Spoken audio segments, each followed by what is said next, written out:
This hadith is the famous hadith of Fatima binti Qais, one of the famous sahabiyat. She narrates, and this hadith is in Sahih Muslim, that one day we were sitting in our house when we heard the crier running through the city saying, As-salatu jami'ah, as-salatu jami'ah. As-salatu jami'ah is how the Prophet ﷺ would call the Sahaba to the masjid when there was an issue other than the 5 salawats. The adhan is not given. You have an announcement. Come to the musalla, come to the musalla. That's how they would do that. As-salatu jami'ah simply means come to the musalla. That's what it means now. Even though it technically means come and pray, but the meaning here is come to the masjid. So, Fatima says, I rushed to the masjid to see what was happening. And I prayed with the Prophet ﷺ. And I was in the first line of the women, right behind the men. In her eagerness to hear what the Prophet ﷺ would say, she was in the first saf of the women behind the men. The point she's trying to say is, I heard directly everything that I'm about to tell you. So after we finished praying, the Prophet ﷺ went on the mimbar and sat down. And he said, let everybody remain where he is. Nobody move. Let everybody remain where he is. Do you know why I called you? They said, Allah and His Messenger know best. He said, I did not call you today to give you an advice or a lecture to cause you to cry or to fear Allah. That's not the reason. A maw'idah, no khatira today. I didn't call you. But rather, I came to tell you what Tamim ad-Dari came to inform me. Tamim ad-Dari. Who is Tamim ad-Dari? I have a lecture about him online very briefly, about one of the, my series about the Sahaba. Tamim ad-Dari was one of the few Sahabi who was a Christian and then embraced Islam. The majority of Sahaba were pagans. Very, very few were Jewish or Christian when they embraced Islam. Very few. And of them is Tamim ad-Dari.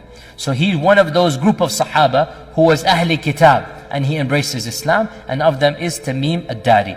And so Tamim ad-Dari came to me embracing Islam, and he told me a story that happened to him many, many years ago. Now, Tamim ad-Dari is from one of the tribes up north, and those tribes were seafaring tribes. They would ride the ocean.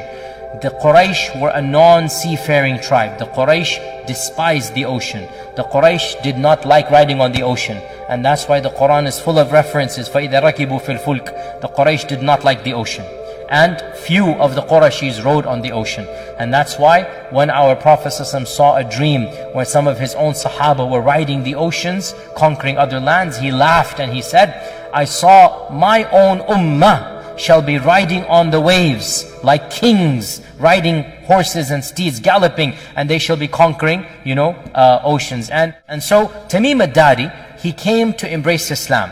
And he came in the 9th year of the Hijrah, and he came to in those days they sent the delegations to embrace Islam. And when he came, he told the Prophet ﷺ about something that happened to him many, many, many years ago. He said, Ya Rasulullah, let me tell you an interesting story.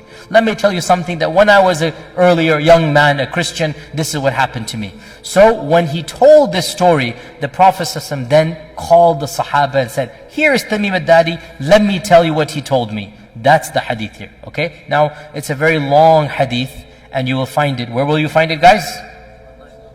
Online. I gave you the reference right now. Sahih Muslim. The story goes as follows, that Tamim ad-Dari says when he was a younger man, that he was in a ship of around 30 people from the tribe of Judham and Lukham. These are Christian Arab tribes up north, and he was from those tribes. And once a very severe storm came in the ocean, and for 30 days they were lost at sea. After there were 30 days, they were lost at sea. They had no clue where they were until they came to a faraway, ocean that they could not recognize, and they saw an island in the distance. So some of them, Tamim ad-Dari and a few of them, took the smaller boat to go get some water, to go get some food. So every large boat has that small boat to go in. So they took that smaller boat to go to that island, and when they landed on that island, they met a very terrifying animal. A beast that could speak to them, a dabba that could speak to them. And we'll mention the dabba when we come to one of the 10 signs. The dabba that could come to them. And this beast was unrecognizable. Like, call him what? Bigfoot or something. Although the hadith did not describe him. It simply says, a beast that's very hairy. just nothing but hair, and could speak. And Tamim saw this and his people, and they were terrified. And the beast said, come with me. I'm going to take you to my owner or my master. And they went to this island, and they went to this cave where they saw a man larger than any man they have ever seen. And the man was tied up in a more severe manner than any man they have ever seen. And the man then began to ask a number of questions. And it goes like, 10 questions or so. I'm not going to go into all of them. And they were so terrified, they just responded one after the other.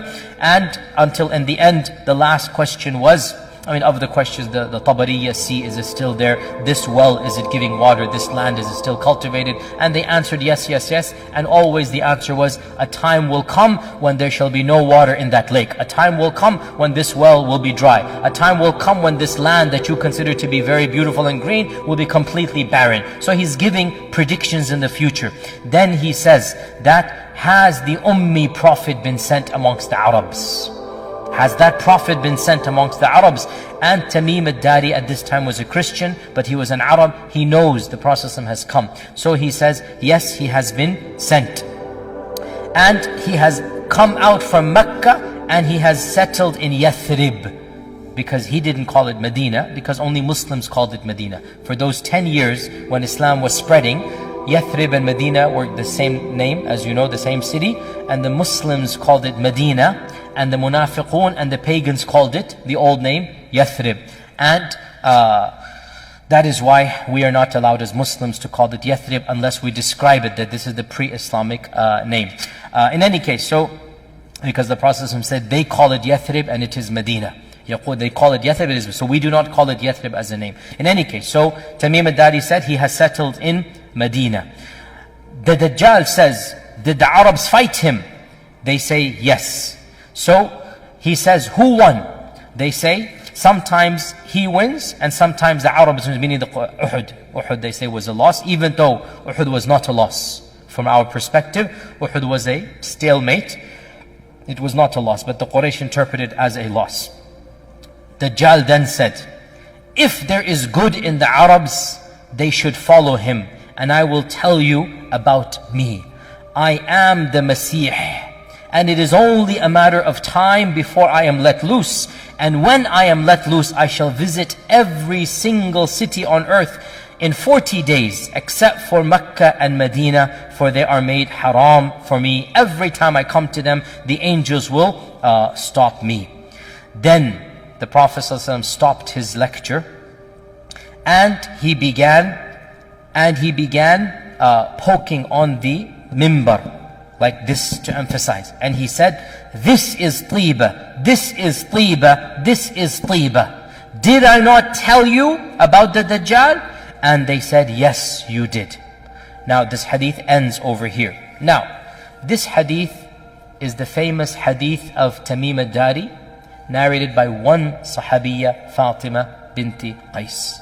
And it is in Sahih Muslim, and its chain appears to be authentic. So, we put this hadith in a footnote, and we have a question mark, and we leave it at that. Allah knows best. I don't know. But mainstream interpretation, Imam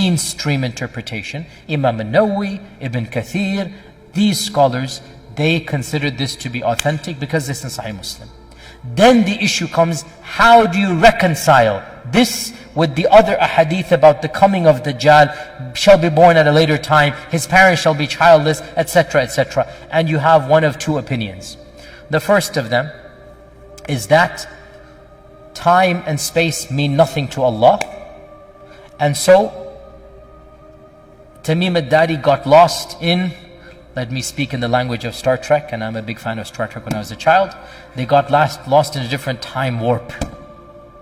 And so they traveled to a different time and place, and Allah is ala kulli shayin qadir. And they saw an image of Dajjal projected from the future back to their time frame. And Allah ala kulli shayin qadir. Okay, fair enough. And the other interpretation is that Dajjal is in fact alive and healthy, and that he was born and all of this happened in the past, and then he is being chained and kept as the hadith of Tamim says, and he shall be released in the future. Now the issue comes, the only hadith that mentions alive and healthy and chains is this one hadith of Tamim al-Dari. That's it. Every other hadith gives a different narrative. So you have two different narratives. Can we reconcile the two? Most scholars try to do that, but it's a very difficult fit. And that's why Shaykh Rashid Rida and Ibn Uthaymin and others, they basically said, look, this one, you have a big beautiful puzzle, right? You have one piece, is just not fitting in. And the puzzle seems complete. And yet you have in the box this piece. So you can say, maybe the manufacturers put this by accident. I'm being an analogous here, right? Maybe this piece shouldn't have been in the box. It's just a mistake by one of the narrators. That's what they're saying. And the picture is complete. And the other scholars say, no, it's in the box. The manufacturer sent it, so I'm going to squeeze it in. There's a little space here, let me just put it in and shove it there, and khalas, we have a painting. Which version do you want to follow? I leave it to you.